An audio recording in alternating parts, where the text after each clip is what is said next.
Good morning, students. Today we are going to discuss a new unit of our syllabus, literary terms, and going to start with the term heroic couplet. The heroic couplet consists of two iambic pentameter lines, means 10 syllables, rhyming together. It is called heroic because iambic verse, whether rhymed or unrhymed, was the usual form for epic verse in England, celebrating heroic exploits. It was first used in England by Chaucer, who probably derived it from older French verse. Each line of the heroic couplet consists of 5 feet or 10 syllables, and the second syllable of each foot is accented. In the middle, there is a pause, technically called the caesura. This pause generally falls after the fourth and before the sixth syllable. But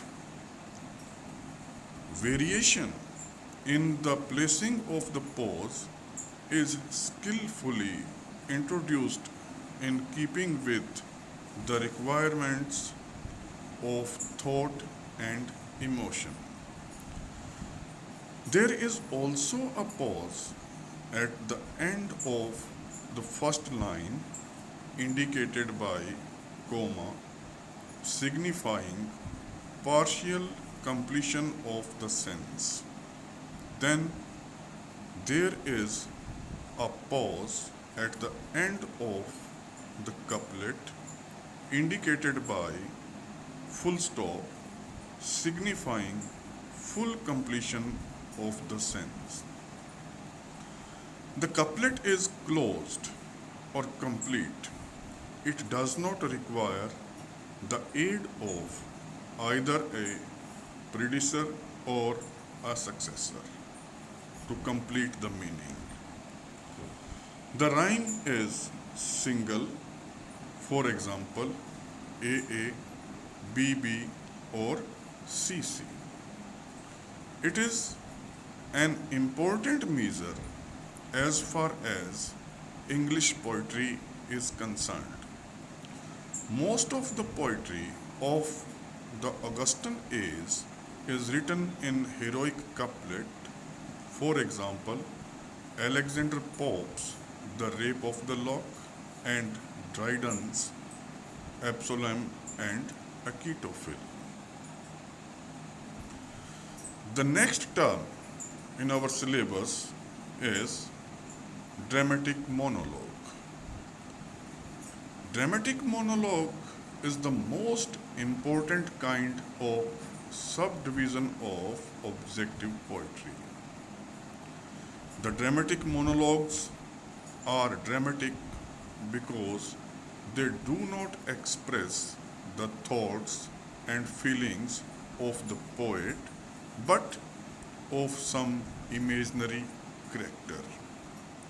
They are monologues because in them only one character speaks throughout. The dramatic monologue has the following characteristics. Number one,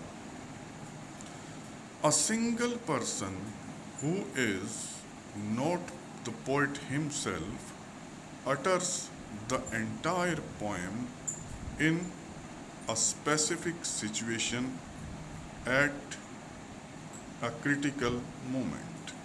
Number two,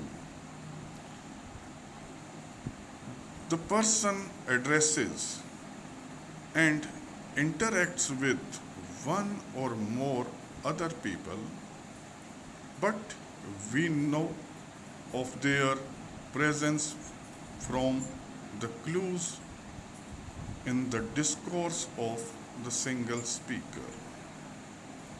Number 3, the monologue is so organized that its focus is on the temperament and character that the dramatic speaker reveals